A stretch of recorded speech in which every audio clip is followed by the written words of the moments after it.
UP में प्रभारी मंत्रियों के एरिया में बड़ा फेरबदल, नए मंत्रियों को मिली अहम जिलों की जिम्मेदारी। योगी सरकार ने 2027 विधानसभा चुनाव से पहले मंत्रियों के प्रभार वाले जिलों में बड़ा फेरबदल किया है। नए चेहरों को महत्वपूर्ण जिलों की जिम्मेदारी मिली, जबकि वरिष्ठ मंत्रियों के क्षेत्रों में बदलाव कर क्षेत्रीय संतुलन साधा गया। सूर्या चौहान हत्याकांड में योगी सरकार ने निभाया वादा, परिवार के सदस्य को मिली नौकरी। गाजियाबाद के चर्चित सूर्या चौहान हत्याकांड के बाद प्रशासन ने पीड़ित परिवार से किया गया वादा पूरा कर दिया है। जिलाधिकारी रविंद्र कुमार ने परिवार के एक सदस्य को नगर पालिका परिषद खोड़ा में सफाई सुपरवाइजर पद का नियुक्ति पत्र सौंपा। इससे पहले परिवार को 5 लाख रुपए की आर्थिक सहायता भी दी गई थी। सूर्या चौहान हत्याकांड के बाद बड़ा एक्शन, डासना में सरकारी जमीन पर बने मदरसे पर चला बिल्डोजर। सूर्या चौहान हत्याकांड के बाद गाजियाबाद में अवैध निर्माणों के खिलाफ प्रशासन का अभियान लगातार जारी है। खोड़ा में 2 मदरसों को सील करने के बाद बुधवार को डासना के कल्लूगढ़ी में सरकारी जमीन पर बने एक मदरसे पर ध्वस्तीकरण की कार्रवाई की गई है। ट्रैफिक चालान से खोज निकाला, 25 साल से फरार 50,000 का इनामी बदमाश, टीचर बनकर बदल ली थी पहचान। आगरा पुलिस ने 25 साल से फरार 50,000 रुपए के इनामी बदमाश सैम्यूल उर्फ सहदेव उर्फ अमित को गिरफ्तार कर लिया है। आरोपी 2002 के लूट और युवती को भगाने के मामले में वांछित था। गिरफ्तारी से बचने के लिए उसने नाम, धर्म और ठिकाने बदले थे। ग्राम प्रधानों को प्रशासक बनाने को चुनौती, मामले में हाईकोर्ट सख्त, मांगी पंचायत चुनाव की तिथि। ग्राम प्रधानों को प्रशासक बनाए जाने के मामले में हाईकोर्ट ने सख्त रुख अपनाया है। अदालत ने राज्य निर्वाचन आयोग से पंचायत चुनाव की तिथि बताने को कहा है। साथ ही राज्य सरकार को पिछड़ा वर्ग आरक्षण से जुड़ी आयोग की रिपोर्ट 10 जुलाई तक पेश करने का निर्देश दिया है। गाजियाबाद में ऑपरेशन क्लीन स्वीप का असर, 80 लोगों ने थाने पहुंचकर ली कभी क्राइम नहीं करने की शपथ। सूर्या हत्याकांड के बाद खोड़ा से शुरू हुआ ऑपरेशन क्लीन स्वीप अब पूरे गाजियाबाद में फैल गया है। इस ऑपरेशन का असर ये है कि अब अपराध में कभी संलिप्त रहे लोग खुद ही थाने पहुंच कभी भी अपराध में शामिल नहीं होने की शपथ ले रहे हैं। उत्तर प्रदेश में महिलाओं की रोजगार में बढ़ेगी भागीदारी, हर जिले में खुलेंगे रोजगार सुविधा केंद्र। योगी आदित्यनाथ सरकार ने महिलाओं की आर्थिक भागीदारी बढ़ाने के लिए बड़ा रोड मैप तैयार किया है। इसके तहत प्रदेश के प्रत्येक जिले में महिला रोजगार सुविधा केंद्र स्थापित किए जाएंगे। प्रदेश में अब महिलाओं को रोजगार और स्वरोजगार के अधिक अवसर उपलब्ध कराने के लिए महिला औद्योगिक पार्क विकसित किए जाएंगे।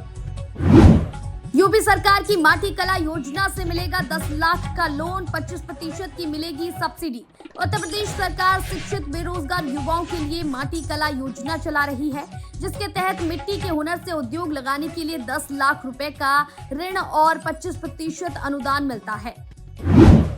वाराणसी में आधी रात एक्शन, अजगेब शहीद मस्जिद, कब्रिस्तान और हनुमान मंदिर पर चला बिल्डोजर। वाराणसी में काशी रेलवे स्टेशन को मल्टी मॉडल टर्मिनल स्टेशन के रूप में विकसित करने की परियोजना के तहत आधी रात बिल्डोजर कार्रवाई की गई। इस दौरान रेलवे भूमि पर बने हनुमान मंदिर, अजगैब शहीद मस्जिद और कब्रिस्तान से जुड़े निर्माणों को ध्वस्त कर दिया गया।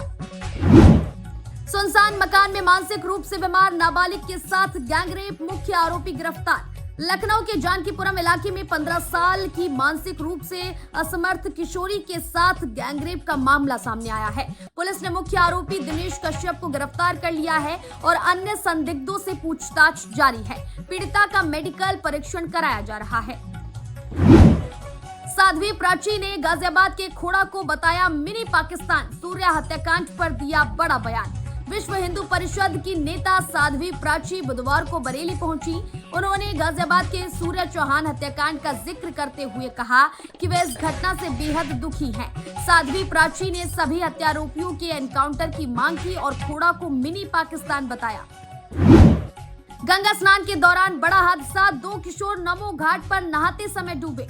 वाराणसी में नमो घाट पर गंगा में डूबने की घटनाएं थमने का नाम नहीं ले रही हैं। बुधवार सुबह घाट पर बने नमस्ते हैंड के समीप स्नान के दौरान बिहार से आए 2 किशोर गहरे पानी में डूब गए। सूचना पर पुलिस, एनडीआरएफ सूचना पर पुलिस, एनडीआरएफ और गोताखोरों की टीम मौके पर पहुंची। करीब 1 घंटे तक चले रेस्क्यू अभियान के बाद दोनों का शव गंगा से बाहर निकाला गया।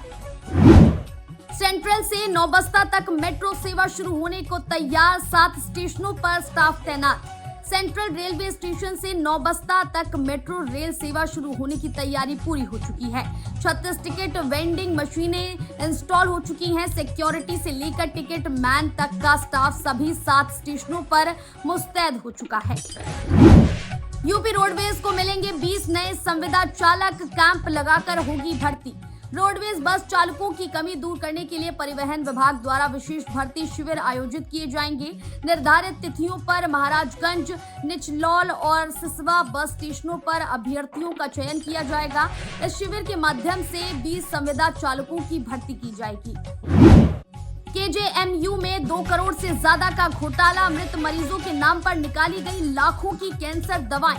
उत्तर प्रदेश के लखनऊ स्थित किंग जॉर्ज मेडिकल कॉलेज में गरीबों के नाम पर दी जाने वाली कैंसर की दवाओं को बाजार में बेचकर 2 करोड़ से अधिक का सनसनीखेज मामला सामने आया है, जिसके बाद से केजीएमयू प्रशासन में हड़कंप मचा हुआ है।